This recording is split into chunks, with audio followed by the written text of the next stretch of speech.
दोस्तों, देवगिरी किला एक विशाल किला है। इस किले को यदुवंशी राजा पिल्लम ने बनवाया था। इस किले को एक ऐसे शानदार राज्य के रूप में वर्णित किया गया था जो भगवान इंद्र के राज्य से मेल खाता था। देवगिरी किले को देवगढ़, सूरगिरी और दरगिरी के नाम से भी जाना जाता था। इस किले का नाम मोहम्मद बिन तुगलक द्वारा दौलताबाद रखा गया था, जिसने अपनी राजधानी को दिल्ली से दौलताबाद स्थानांतरित कर दिया था। इस किले की सुरक्षात्मक बनावट कुछ ऐसी है जिसे जीत पाना असंभव से कम नहीं है। दौलताबाद किला 200 मीटर ऊंचे शंकु आकार की एक पहाड़ी पर बना है। इतनी ऊंचाई पर बने होने की वजह से ही दुश्मन सेना का यहाँ तक पहुँच पाना मुश्किल होता था। ये किला जिस पहाड़ी पर बना है उसके चारों ओर गहरी खाइयां खोदी गई है, जो पूरे अंबरकोट के साथ एक अच्छी तरह से डिजाइन की गई है। खाई को पार करने के लिए एक छोटा सा पुल है। 95 हेक्टेयर एरिया में फैले इस किले की सुरक्षा के लिए 3 ऊंची दीवारें हैं, जिन्हें कोट कहते हैं। मुख्य किले तक पहुँचने के लिए 3 अभेद दीवारों,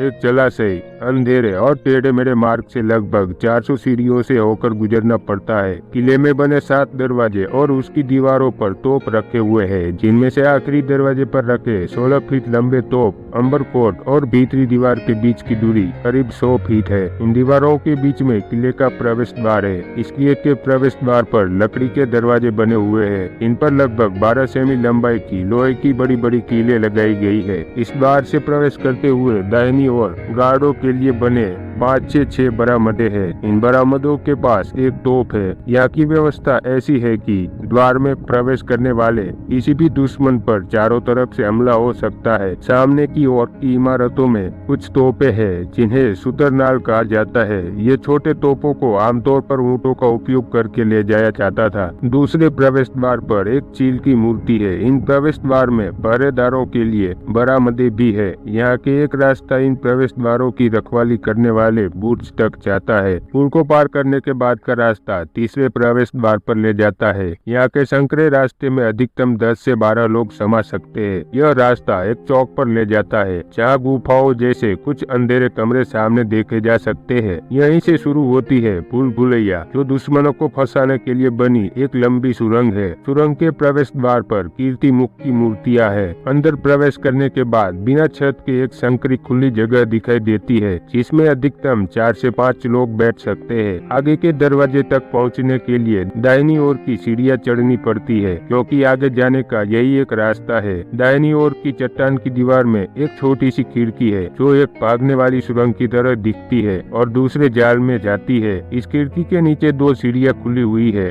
जो यहाँ से सीधे खाई में गिरेगी। लगभग 50 से 60 फीट का वास्तविक सुरंग मार्ग बाईं ओर है। इस टनल वे में कुछ जगहों पर छोटी छोटी खिड़कियां हैं। इन खिड़कियों के जरिए सेना दुश्मन पर खोलता हुआ तेल और मिर्च डालकर उन्हें परेशान कर सकती है, जो किले की ओर जाने के लिए कुछ कदम आगे है। अगली रक्षात्मक चाल सुरंग के रास्ते के शीर्ष पर गर्म पैन रखकर गर्म मिर्च और तेल के धुएं को सुरंग में छोड़ना था। यहाँ से बाहर निकलने का केवल एक ही दरवाजा है, जो दुश्मन सैनिकों को अपने जोखिम पर निकलने की तलाश में घेराबंदी में गहराई तक जाने के लिए भटकने के लिए बनाया गया था। यह आक्रमणकारी सेना की गति को तोड़ने के लिए बनाया गया था। इसके अलावा फ्लैग मस्तूल निचली पहाड़ी पर है, जिसे दुश्मन सरेंडर करने की कोशिश करेंगे। इस प्रकार वह हमेशा नीचे की ओर दिखेंगे। दाखिले की जटिल व्यवस्था से जुड़ा हुआ यह दरवाजा निचली ओर अच्छी तरह से डिजाइन किया गया है, जो दुश्मनों को अंदर खींच ले और उन्हें अंदर फंसा ले। अंततः उन्हें बाघों को खिला दिया जाता था। इस तरह के कई हथकंडे अपनाकर इस किले को यथासंभव अभेद बनाया गया था। ऐसे अजय, दुर्गम और मजबूत किले को